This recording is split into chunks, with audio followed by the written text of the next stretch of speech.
best ever. I'm the most brutal, the most vicious, and most ruthless champion. And let me tell you, that was just a quick... To fight, I could bang too. I don't care, man. I'll take one. 6 is it, and usually means some undisputed champion in 2 divisions. Our leader got up. You got up. Line them up, name them.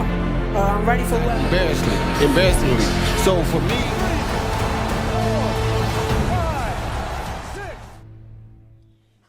what's going on, everybody? Welcome back to Division Kings Boxing. First things first, and always I want to give a big shout out and a big thanks to everyone who's been keeping up with my channel. All my subscribers, all my new subscribers, thank you guys so very much. I really appreciate it. If you're new, you're a boxing fan, you're coming across my channel, one of my videos for the first time, leave a like, leave a comment, and subscribe, you guys. For today's video, we're going to be jumping into Ryan Garcia versus Rolly Romero.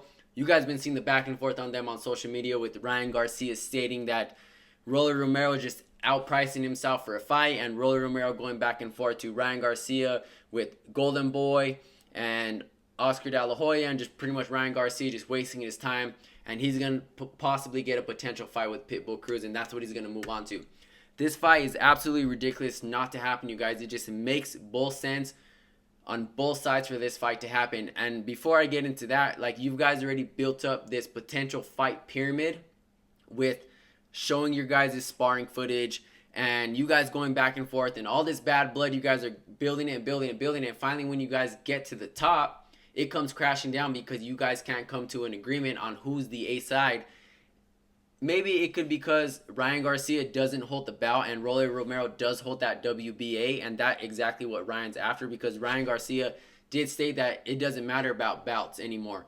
But after his win over Oscar Duarte, he says that that's his next goal, is to become world champion. And that's exactly what Rolly Romero holds, is the WBA, and it could potentially be the easier route for Ryan Garcia, and just for the route to make more sense, and not even the easier route, but to go to someone like a Teofimo Lopez, who has Lomachenko and Josh Taylor on his resume, that Ryan Garcia, it's maybe too risky of a fight for him to take. And with Devin Haney going that route, you've already been that route, and it's been the same exact thing as the Rolly Romero route. Just you guys can't come to an agreement on the contracts. But like I said, it makes both sense for this fight to happen because you guys already built up this pyramid with back and forth and your guys' sparring footage, and you say that you want a bout and Rolly Romero holds that bout.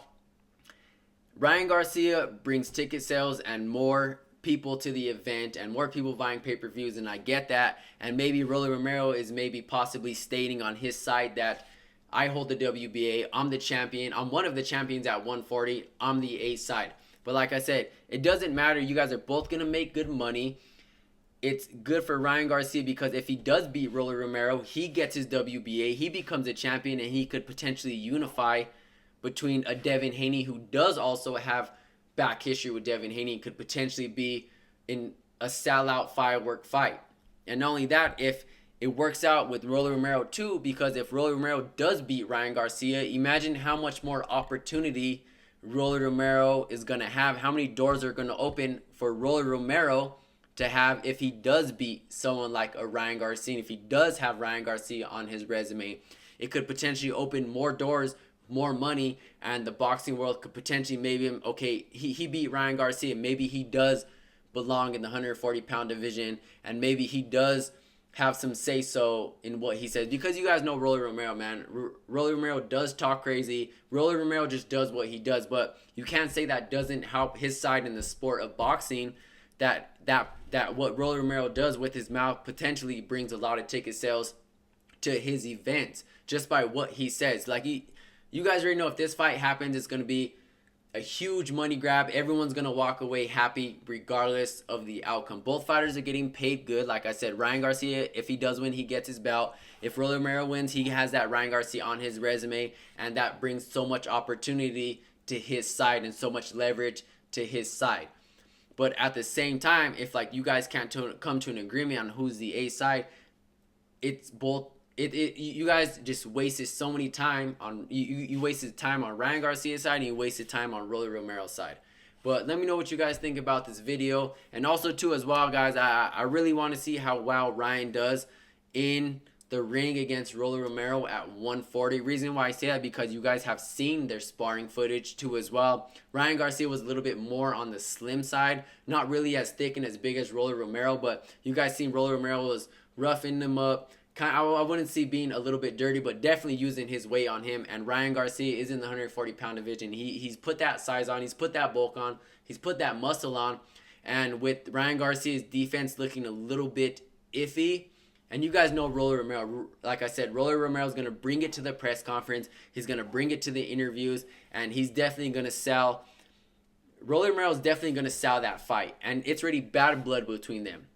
So, and Rolly Romero is a step forward fighter, no matter who it's against. He stepped forward against Tank, but that's the thing about Rolly Romero. Could that be his downfall? Could he push Ryan Garcia around like he did during sparring? Like, don't get me wrong, that sparring was a long time ago, but you know how Rolly Romero is in the ring. He's aggressive. He's not afraid to go for it, and I really want to see how Ryan Garcia does adjust. He has the weight on him now. He has the power. He has that left hook. Could Rolly Romero potentially run into that left hook?